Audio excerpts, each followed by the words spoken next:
डुमरी महागठबंधन समर्थित झामुमो के उम्मीदवार बेबी देवी के समर्थक दल भाकपा माले के प्रमुख एवं सक्रिय कार्यकर्ताओं की एक बैठक बुधवार को इसरी बाजार स्थित मथुरासिनी भवन में हुई। बैठक में मुख्य अतिथि के रूप में माले विधायक विनोद सिंह एवं विशिष्ट अतिथि के रूप में पूर्व विधायक राजकुमार यादव उपस्थित हुए।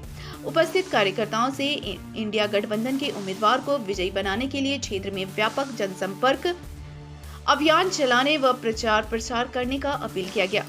विधायक विनोद सिंह ने कहा कि भाजपा ने जो देश व प्रदेश में नफरत व भ्रम फैला रखा है, उससे लोगों में घोर नाराजगी है। कहा कि एनडीए गठबंधन झूठ और भ्रम फैलाने में माहिर है, पर इस उपचुनाव में उसकी दाल नहीं गलने वाली है। कहा कि इंडिया गठबंधन के उम्मीदवार को विजयी बनाने के लिए भाकपा माले के एक कार्यकर्ता पूरे तन मन से जुटे हैं।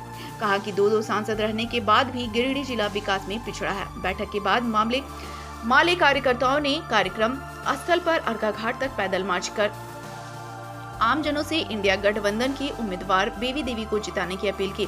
इस दौरान केंद्रीय समिति सदस्य शुभेंदु सेन, प्रदेश कमेटी सदस्य रामेश्वर चौधरी, परमेश्वर महतो, डुमरी प्रखंड सचिव नागेश्वर महतो, खगिया देवी, झामुमो नेता बरकत अली आदि दर्जनों लोग उपस्थित थे। के कार्यकर्ता साथियों की यहाँ इसरी बाजार में बैठक थी और बैठक के बाद एक मार्च भी निकाला गया था और पूरी तैयारी के साथ भाकपा माले के जितने सक्रिय कार्यकर्ता हैं वो इस डुमरी विधानसभा के उपचुनाव में झारखंड मुक्ति मोर्चा प्रत्याशी इंडिया के प्रत्याशी एनडीए को हराने के लिए आसू भाजपा गठबंधन के खिलाफ उतरेगी और विभिन्न कार्यक्रमों में अलग अलग जगहों पर हिस्सा लेगी। क्या है? नहीं, जाहिर सी बात है, अगर ये चुनाव अगर आप देखेंगे तो एक ऐसे मौके पर हो रहा है जब पिछले एनडीए जो शासन आई थी उसके भी 10 साल जो है वो पूरे होने रहे। आज़ादी के 75 साल पे अगर एनडीए को अगर आपने देखा तो देश की संपत्तियों को बेचने का काम किया। जिस महंगाई की बात पे की थी वो महंगाई की मार आपने डीजल, पेट्रोल से, गैस से लेकर के टमाटर तक लोगों ने झेल रहे हैं। जिस बेरोजगारी की बात हो रही थी, ठेके पे नियुक्तियाँ हो रही थी और भ्रष्टाचार का एक ही आलम अभी आप देख रहे हैं। जिस कैग रिपोर्ट के घोड़े पे भाजपा सवार होकर के आई है वही कैग रिपोर्ट करा रही कि इनके राज्यकाल में जिस सड़क का 1 किलोमीटर का चार्ज 18 करोड़ रुपया होना चाहिए था वो 250 करोड़ रुपये में बना रहे हैं।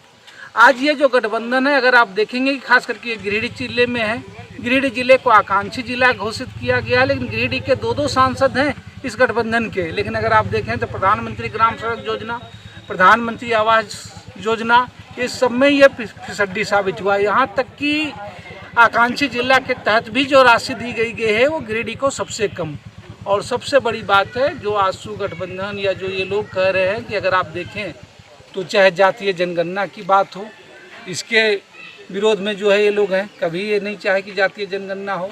जिस विधानसभा में जो है जातीय जनगणना को लेकर के, पिछड़ों को आरक्षण को लेकर के, स्थानीयता, खतियान आधारित स्थानीयता को लेकर के बिल पारित किया गया, संसद में 1 दर्जन से ज़्यादा इनके सांसद रहते हुए भी कभी इन सवालों के लिए कोई मुखर आवाज़ नहीं बने।